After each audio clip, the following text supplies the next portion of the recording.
Cannot give you back your homes or restore your dead to life, but perhaps I can give you justice in the name of our king.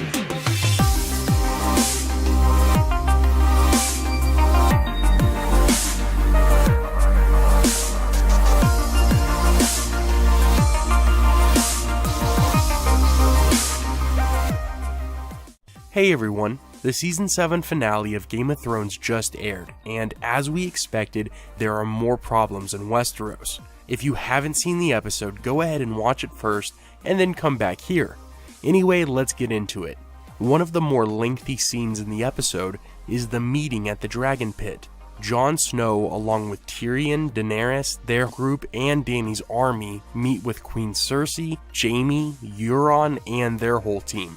We know why this meeting is going down.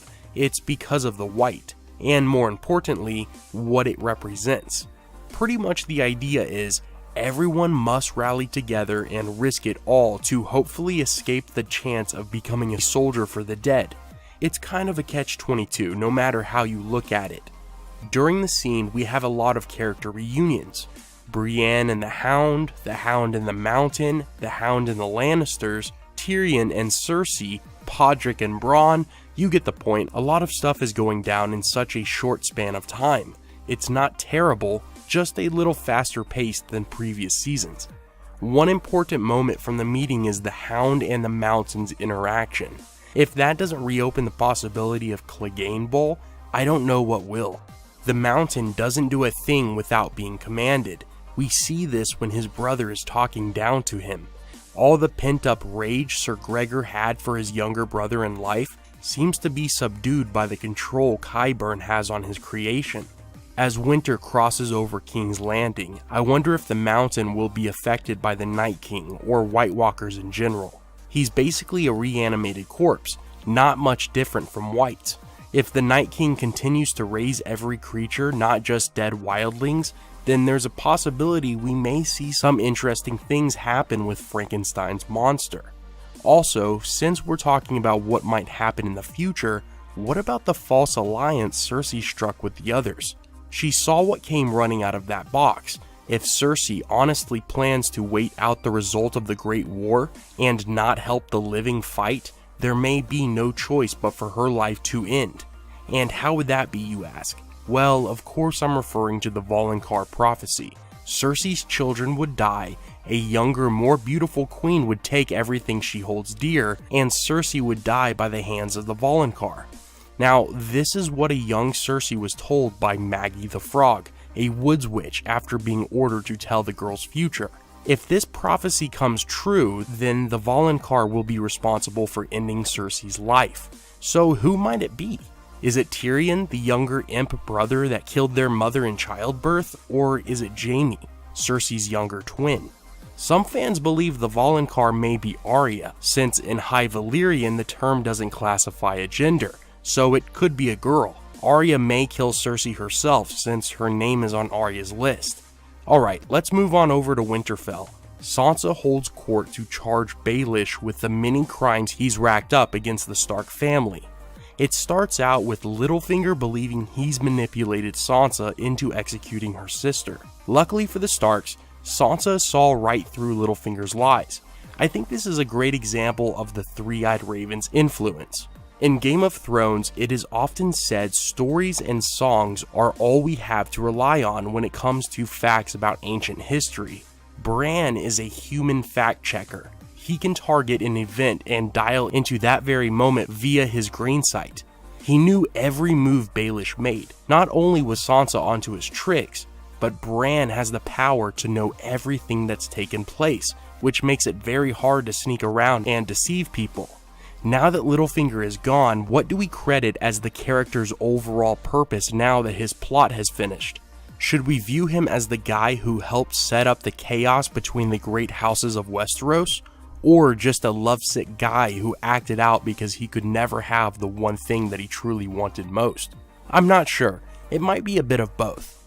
The next big scene has to be Bran's flashback. Rhaegar and Lyanna were married before Jon's birth, which makes Jon a full-fledged Targaryen. Not a Snow, not a Sand, a Targaryen. Now, this means the relationship that Dany and Jon are growing is predicated on Valyrian incest. This goes as tradition for Targaryens, since the family historically wanted to keep their bloodlines pure. If Jon and Dany actually have a child together, who knows what would become of it? That's of course if the living beats the dead and not everyone freezes to death like in the stories old Nan used to tell. Hopefully the child wouldn't be like the Antichrist or something, because remember, Jon has died. He was brought back by the Lord of Light, or so the Red Woman says, and now he's sleeping with his aunt. I don't know about you, but I would be pretty cautious after Dany's last pregnancy. Plus, I can't stop thinking about this. What two things don't mix well? The Night King and baby boys. Every time the Night King gets his hands on an infant boy, a White Walker is created. That would change the game up a bit. Just imagine what a Stark Targaryen hybrid White Walker would be like. I don't want to find out. I'm already worrying about reanimated Viserion. He breathes blue fire. So we have regular fire, wildfire, and now this new blue fire that has devastated the wall. The Hound can't catch a break. Other than that, I don't really know what to say. I think most of us predicted the wall would be destroyed one way or another. My biggest takeaway is the wall obviously could not stop the dead. Since season 1, we've been hearing about how the wall has stood for thousands and thousands of years without really suffering any damage. The idea of it failing wasn't really on anyone's mind. During this scene I thought, if that can't stop them, what can?